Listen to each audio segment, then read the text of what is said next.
नमस्कार बच्चों, आज हम कक्षा 8वीं के लिए निर्धारित पाठ्य पुस्तक वसंत भाग 3 में संकलित पाठ 10 कामचोर कहानी के बारे में पढ़ेंगे।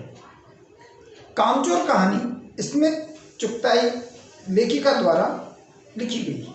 यह कहानी बहुत ही मशहूर कहानी है। इस कहानी में बच्चों और बड़ों की समझदारी का अंतर स्पष्ट पता चलता है। बच्चों और बड़ों के काम करने के तरीके उजागर होते हैं। कामचोर कहानी में यह भी बताया गया है कि बच्चे बड़े ही सहज और सरल स्वभाव के होते हैं। उनकी सहजता हंसते खेलते हुए किसी भी काम को करने में दिखाई गई। इस कहानी में भी एक समृद्ध परिवार का वर्णन किया गया है। घर के सारे काम नौकरों द्वारा किए जाते हैं। बच्चे कोई काम नहीं करते हैं, जिसके कारण बच्चों की आदतें बिगड़ जाती हैं और उन्हें काम करने की आदत नहीं होती है। सभी बच्चे आलसी और कामचोर प्रवृत्ति के हो जाते हैं। कामचोर हो जाने के कारण इस कहानी का शीर्षक भी कामचोर दिया गया है। लेकिन एक दिन घर के बड़े लोगों द्वारा फैसला लिया जाता है कि सारा काम बच्चों से करवाया जाए। इसलिए सभी नौकरों को छुट्टी दे दी जाती है और काम की जवाबदारी बच्चों को सौंप दी जाती है। बच्चे काम का तरीका मालूम ना होने के कारण इस तरीके से काम करते हैं कि घर में भूचाल जैसा आ जाता है। सारे बड़े लोग परेशान हो जाते हैं। सारी चीज़ें अस्त व्यस्त हो जाती हैं।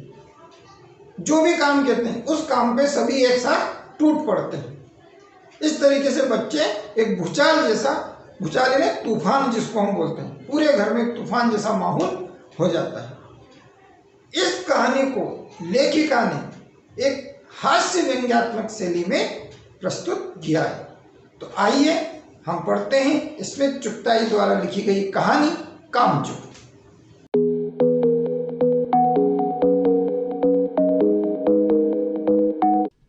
थोड़ी देर के वाद विवाद के बाद यह तय हुआ कि सचमुच नौकरों को निकाल दिया जाए। आखिर ये मोटे मोटे बच्चे किस काम के हैं? हिलकर पानी नहीं पीते। इन्हें अपना काम खुद करने की आदत होनी चाहिए। कामचोर कहीं के। तुम लोग कुछ नहीं करते, इतने सारे हो और सारा दिन उधम मचाने के सिवा कुछ नहीं करते।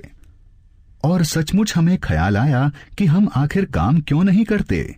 हिलकर पानी पीने में अपना क्या खर्च होता है, इसलिए हमने तुरंत हिल हिलाकर पानी पीना शुरू किया।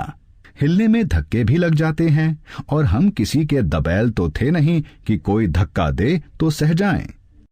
लीजिए, पानी के मटकों के पास ही घमासान मच गया। सुराहियां उधर लुढ़की, मटके इधर गए, कपड़े भीगे सो अलग। ये भला काम करेंगे ना समझ कहीं के। अम्मा ने निश्चय किया। करेंगे कैसे नहीं? देखो जी, जो काम नहीं करेगा उसे रात का खाना हरगिज नहीं मिलेगा, समझे?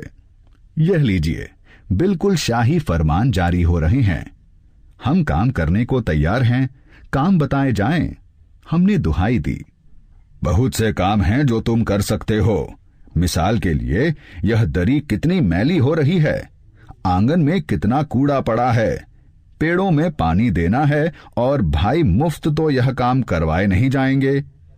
तुम सबको तनख्वाह भी मिलेगी। अब्बा मियां ने कुछ काम बताए और दूसरे कामों का हवाला भी दिया। माली को तनख्वाह मिलती है, अगर सब बच्चे मिलकर पानी डालें तो। एहे, खुदा के लिए नहीं, घर में बाढ़ आ जाएगी। अम्मा ने याचना की। फिर तनख्वाह के सपने देखते हुए हम लोग काम पर तुल गए। एक दिन फर्शी दरी पर बहुत से बच्चे जुट गए और चारों ओर से कोने पकड़कर झटकना शुरू किया। 2-4 ने लकड़ियां लेकर धुआंधार पिटाई शुरू कर दी। सारा घर धूल से अट गया। खांसते खांसते सब बेदम हो गए। सारी धूल जो दरी पर थी, जो फर्श पर थी, सबके सिरों पर जम गई, नाकों और आंखों में घुस गई। बुरा हाल हो गया सबका। हम लोगों को आंगन में निकाला गया। वहां हम लोगों ने फौरन झाड़ू देने का फैसला किया। झाड़ू एक थी और तनख्वाह लेने वाले उम्मीदवार बहुत, इसलिए क्षण भर में झाड़ू के पुर्जे उड़ गए। जितनी सीकें जिसके हाथ पड़ी वह उनसे ही उल्टे सीधे हाथ मारने लगा। जमीन कम और एक दूसरे की टांगें ज्यादा झाड़ी गईं। नतीजा यह कि सीकें चलीं, आंखें फूटते फूटते बचीं। अम्मा ने सिर पीट लिया। असल में झाड़ू देने से पहले जरा सा पानी छिड़क लेना चाहिए। बस यह ख्याल आते ही तुरंत फर्श पर पानी छिड़का गया। जमीन तो वैसे ही धूल से अटी हुई थी, पानी पड़ते ही सारी धूल कीचड़ बन गई। अब सब मजदूर आंगन से भी निकाले गए। तय हुआ कि पेड़ों को पानी दिया जाए। बस सारे घर की बाल्टियां, लोटे, तसले, भगोने, पतीलियां लूट ली गईं। जिन्हें ये चीजें भी न मिली वे डोंगे, कटोरे और गिलास ही ले भागे। अब सब लोग नल पर टूट पड़े। यहां भी वह घमासान मची कि क्या मजाल जो एक बूंद पानी भी किसी के बर्तन में आ सके। ठूसम ठास, किसी बाल्टी पर पतीला और पतीले पर लोटा और भगोने और डोंगे। पहले तो धक्के चले, फिर कुहनियां और उसके बाद बर्तन। इस धींगा मुश्ती में कुछ बच्चे कीचड़ में लथपथ हो गए, जिन्हें नहलाकर कपड़े बदलवाने के लिए नौकरों की वर्तमान संख्या काफी नहीं थी। पास के बंगलों से नौकर आए और 4 आना प्रति बच्चा के हिसाब से नहलवाए गए। हम लोग कायल हो गए कि सचमुच यह सफाई का काम अपने बस की बात नहीं और न पेड़ों की देखभाल हमसे हो सकती है। कम से कम मुर्गियां ही बंद कर दें। बस शाम ही से जो बांस छड़ी हाथ पड़ी लेकर मुर्गियां हाँकने लगे, चल दड़बे दड़बे। पर साहब, मुर्गियों को भी किसी ने हमारे विरुद्ध भड़का रखा था। ऊट पटांग इधर उधर कूदने लगीं। आया खीर के प्यालों पर चांदी के वर्क लगा रही थी। 2 मुर्गियां उसी खीर पर से दौड़ती फड़फड़ाती हुई निकल गईं। तूफान गुजरने के बाद पता चला कि प्याले खाली हैं और सारी खीर दीदी के कामदानी के दुपट्टे और ताजा धुले सिर पर लगी हुई है। एक बड़ा सा मुर्गा अम्मा के खुले हुए पानदान में कूद पड़ा और कत्थे चूने में लिथड़े हुए पंजे लेकर नानी अम्मा की सफेद दूध जैसी चादर पर छापे मारता हुआ निकल गया। एक मुर्गी दाल की पतीली में छपाका मारकर भागी और सीधी जाकर मोरी में इस तेजी से फिसली कि सारी कीचड़ मौसी जी के मुंह पर पड़ी, जो बैठी हुई हाथ मुंह धो रही थी। इधर सारी मुर्गियां बेनकेल का ऊंट बनी चारों तरफ दौड़ रही थीं। एक भी दड़बे में जाने को राजी न थी। इधर किसी को सूझी कि बकरीद के लिए भेड़ें आई हुई हैं, लगे हाथों उन्हें भी दाना खिला दिया जाए। दिन भर की भूखी भेड़ें दानों का सूप देखकर जो सब की सब झपटी तो भागकर जाना कठिन हो गया। लष्टम पष्टम तख्तों पर चढ़ गईं, पर भेड़ चाल मशहूर है। उनकी नजर तो बस दाने के सूप पर जमी हुई थी। पलंगों को फलांगती, बर्तन लुढ़काती साथ साथ चढ़ गईं। तख्त पर बानी दीदी के दहेज का दुपट्टा फैला हुआ था, जिस पर गोखरी, टप्पा और सलमा सितारे रखकर बड़ी दीदी मुगलानी बुआ को कुछ बता रही थीं। भेड़ें बहुत निसंकोच सबको रौंदती, मेघनों का छिड़काव करती हुई दौड़ गईं। जब तूफान गुजर चुका तो ऐसा लगा जैसे जर्मनी की सेना टैंकों और बमबारों सहित उधर से छापा मारकर गुजर गई हो। जहां जहां से सूप गुजरा, भेड़ें शिकारी कुत्तों की तरह गंध सूंघती हुई हमला करती गईं। हज्जन मां एक पलंग पर दुपट्टे से मुंह ढाके सो रही थीं। उन पर से जो भेड़ें दौड़ी तो न जाने वह सपने में किन महलों की सैर कर रही थीं, दुपट्टे में उलझी हुई। मारो मारो, चीखने लगीं। इतने में भेड़ें सूप को भूलकर तरकारी वाली की टोकरी पर टूट पड़ी। वह दालान में बैठकर मटर की फलियां तोल तोल कर रसोइये को दे रही थी। वह अपनी तरकारी का बचाव करने के लिए सीना तान कर उठ गई। आपने कभी भेड़ों को मारा होगा तो अच्छी तरह देखा होगा कि बस ऐसा लगता है जैसे रुई के तकिए को कूट रहे हों। भेड़ को चोट ही नहीं लगती, बिल्कुल यह समझकर कि आप उससे मजाक कर रहे हैं, वह आप ही पर चढ़ बैठेगी। जरा सी देर में भेड़ों ने तरकारी छिलकों समेत अपने पेट की कड़ाही में झोंक दी।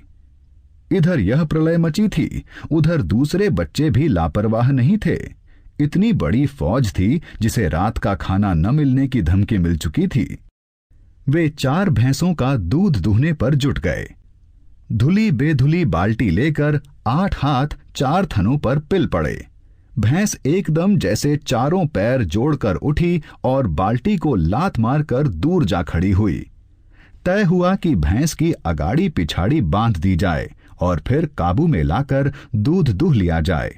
बस झूले की रस्सी उतारकर भैंस के पैर बांध दिए गए। पिछले 2 पैर चाचा जी की चारपाई के पायों में बांध अगले 2 पैरों को बांधने की कोशिश जारी थी कि भैंस चौकन्नी हो गई। छूट कर जो भागी तो पहले चाचा जी समझे कि शायद कोई सपना देख रहे हैं। फिर जब चारपाई पानी के ड्रम से टकराई और पानी छलक कर गिरा तो समझे कि आंधी तूफान में फंसे हैं, साथ में भूचाल भी आया हुआ है। फिर जल्दी ही उन्हें असली बात का पता चल गया और वह पलंग की दोनों पट्टियां पकड़े बच्चों को खुला छोड़ देने वालों को बुरा भला सुनाने लगे। यहां बड़ा मजा आ रहा था। भैंस भागी जा रही थी और पीछे पीछे चारपाई और उस पर बिल्कुल राजा इंद्र की तरह बैठे हुए थे चाचा जी। ओहो, एक भूल ही हो गई, यानी बछड़ा तो खोला ही नहीं। इसलिए तत्काल बछड़ा भी खोल दिया गया। तीर निशाने पर बैठा और बछड़े की ममता में व्याकुल होकर भैंस ने अपने खुरों को ब्रेक लगा दिया। बछड़ा तत्काल जुट गया। दूहने वाले गिलास कटोरे लेकर लपके, क्योंकि बाल्टी तो छपाक से गोबर में जा गिरी थी। बछड़ा फिर बागी हो गया। कुछ दूध जमीन पर और कपड़ों पर गिरा। 2-4 धारें गिलास कटोरों पर भी पड़ गईं। बाकी बछड़ा पी गया। यह सब कुछ ही सेकंडों में हो गया। घर में तूफान उठ खड़ा हुआ। ऐसा लगता था जैसे सारे घर में मुर्गियां, भेड़ें, टूटे हुए तसले, बाल्टियां, लोटे, कटोरे और बच्चे थे। बच्चे बाहर किए गए। मुर्गियां बाग में हंकाई गईं।